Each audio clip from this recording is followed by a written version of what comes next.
So this is a textbook example of why I like to have the brake pedals on the left and the hydro pedals on the right on my tractors. So we got a ditch that runs down through here for stormwater runoff, and you can see the hillside needs grass on it, doesn't have any vegetation on it. So when it rains real hard, this mud fills up the ditch.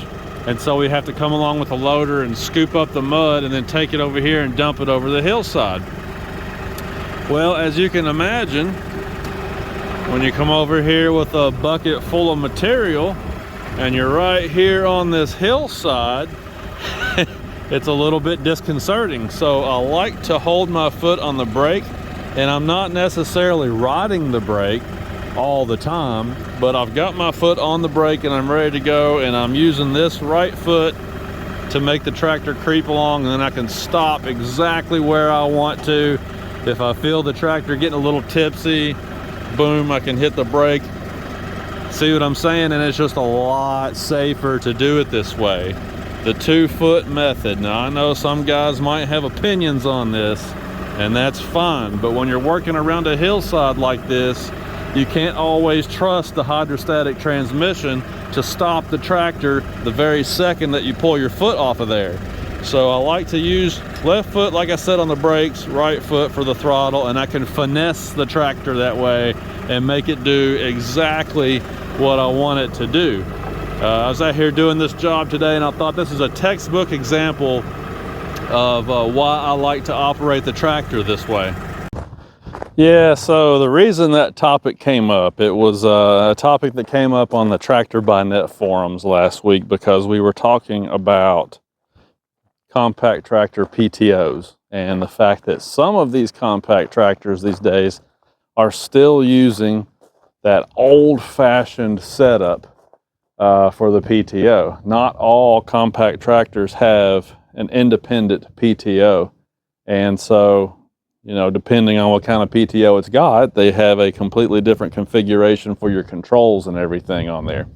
And that's one of the things that I really liked about this new Holland. It does have an independent PTO, and the pedals are set up the way that I think they should be.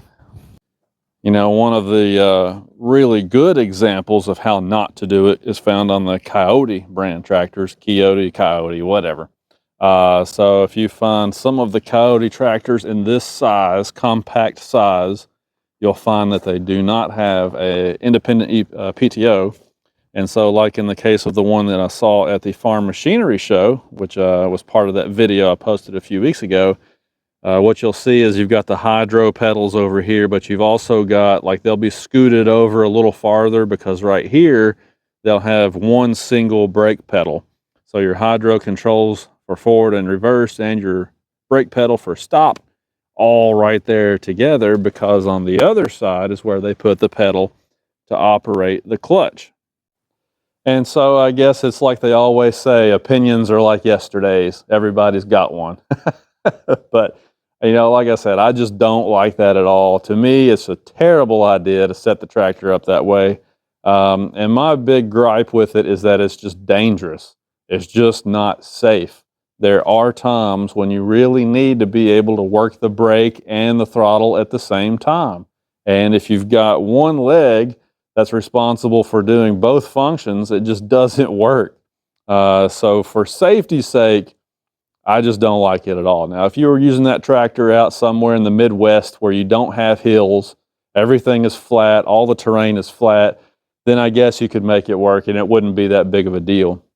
But over here in the, you know, I live in Kentucky, you know, down in Tennessee, West Virginia, Virginia, all up and down the Appalachian chain, lots of the eastern U.S., or even out west where they've got mountains. I mean, if you're using the tractor in hilly terrain, you know, I just think that setup is a horrible idea.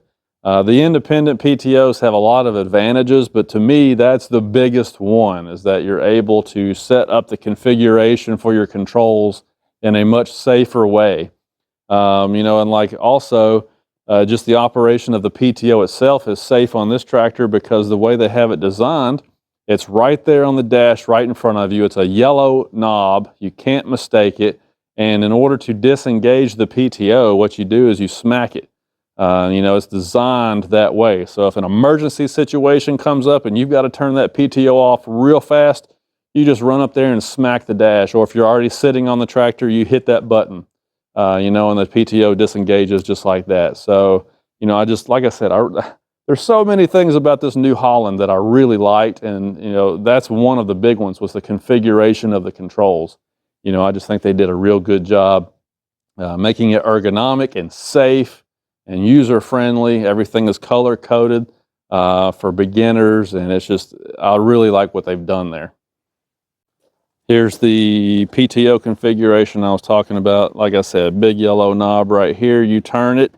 All you gotta do is turn it, and it slowly engages your PTO. It's not a shock load. It seems to come on slow, which is safer and less harsh on your tractor and on your implement. And then all you gotta do is smack it and turn it off. You can see it's spring loaded. So once it's turned and it's in the on position, you just smack it and it just immediately turns quarter turn there and disengages the PTO. So anyway, just wanted to show you that. I was out doing a job today and perfect situation came up, you know, to explain why it is that, yes, I do use both feet to drive the tractor. Not always, but when I'm doing loader work like that on a hillside, you got a heavy load of material in the bucket, so it's a little bit front heavy anyway, and you're teetering kind of close to the edge. All the finesse that you can get out of the tractor is well worth it for your safety and well-being. So if you're shopping for a compact tractor, my opinion is that you want to look for one that has an independent PTO. Make sure that that's something that's on the tractor.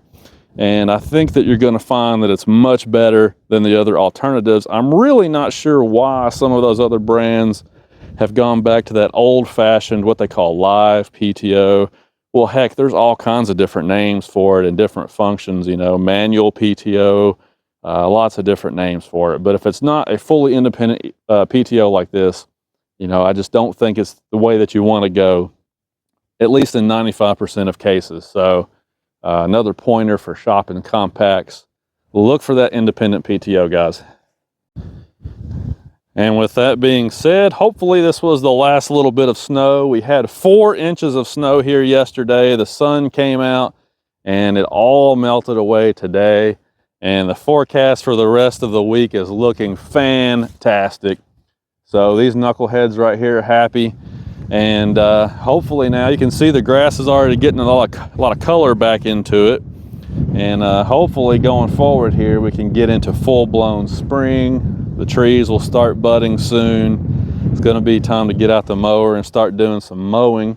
Instead of shoveling snow, I'm going to plant a couple of sugar maple trees down here very soon. Those trees are beautiful when they get a little bit taller. So yeah, it's almost time to get the equipment out for the springtime work, boys. If I could teach you guys how to run a weed trimmer, I'd put you to work. All right, guys.